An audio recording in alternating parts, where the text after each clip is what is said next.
Well, they're interestingly timed, aren't they? We know that Sepp Blatter has made these comments before. In fact, quite soon after the vote, which was successful for Qatar, 14 votes to 8 over the USA, he said that he, in fact, had voted for the USA. So that hasn't been a surprise.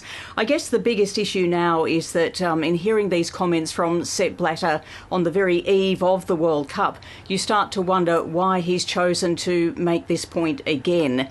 He was recognised as a master politician during his time in charge of FIFA, 17 years all up from 1998 to 2015. And one would also have to imagine the sort of angst he's been going through these past few years, being banned from any FIFA involvement whatsoever.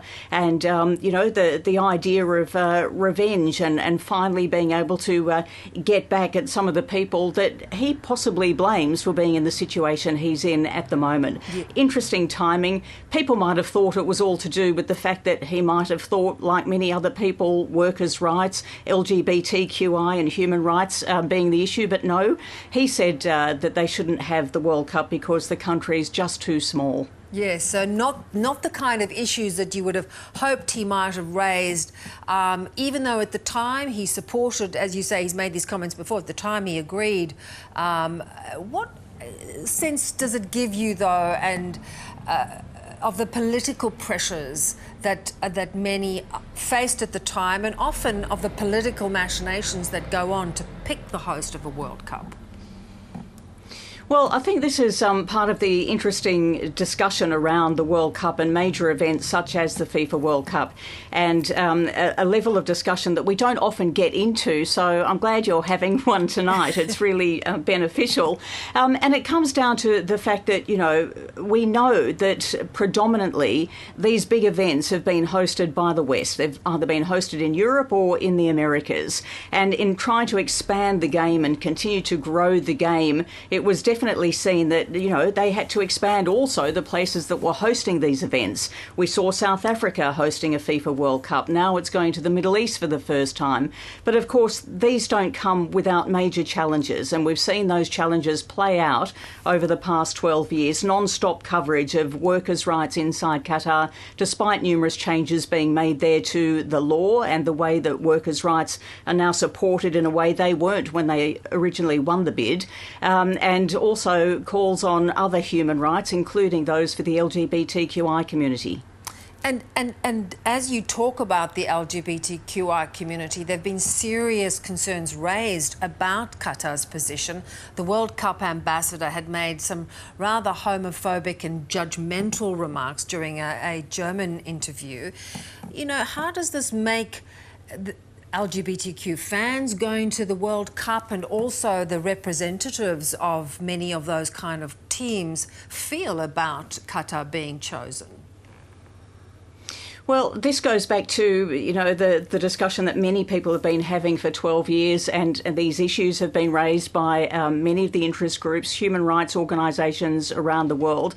I guess the one thing we need to put into context here is that it is a Muslim conservative nation. They have very strict rules, although they have come out again and again and said that they will welcome the world.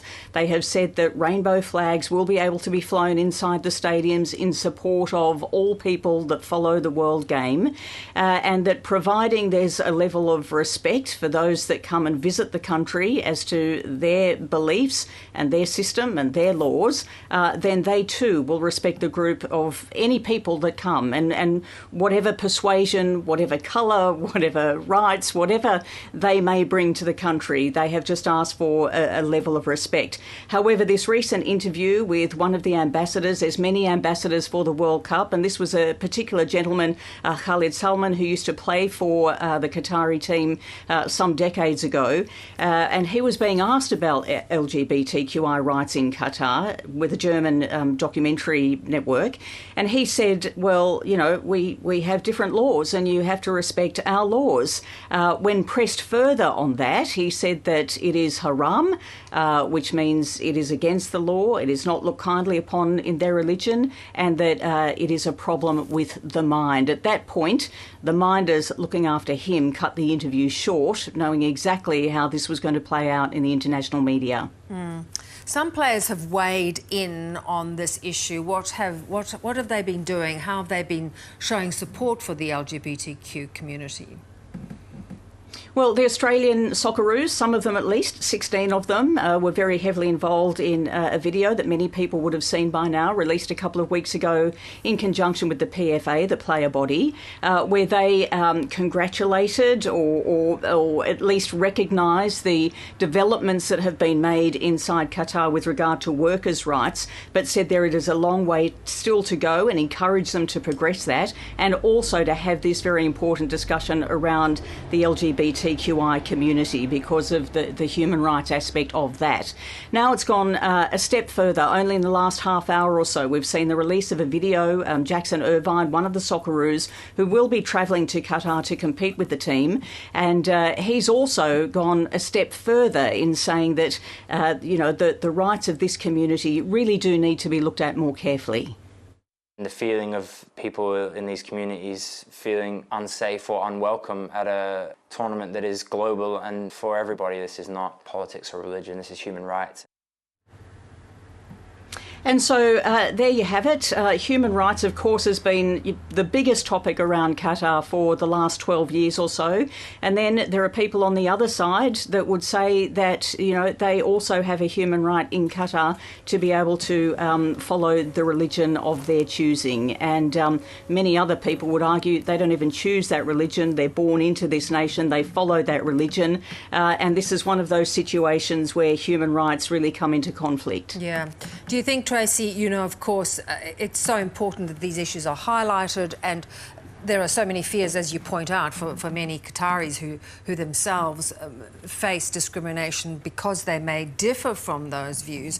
Once this event kicks off, though, do you think it gets forgotten and that it's the game that takes centre stage, and that, in fact, Qatar, in the end, is lauded for what they have done? Well, look, I think we have to wait and see what happens. But if history tells us anything, it's that once the games get underway, people do join in that celebration. They start supporting their teams. They celebrate the wins. They get upset about the losses. But one thing is for certain, there is already a legacy, a positive legacy that will be left in Qatar, and that is hugely significant changes to workers' rights. And there has been some discussion about whether those will continue once the eyes of the world are off Qatar when the World Game is over, when the FIFA World Cup is done and dusted. But in fact, I spoke to the boss of the ILO office, the International Labour Organisation in Qatar last week, and he said they are already making plans. That temporary office of the ILO was only supposed to be there until the end of next year when the World Cup was finished, and he said they have now asked to enter into an agreement to establish a full-time office there, which augurs well, at least as far as the rights go for migrant workers. Yeah, interesting point. Tracey, really great to get your insights. Thanks so much.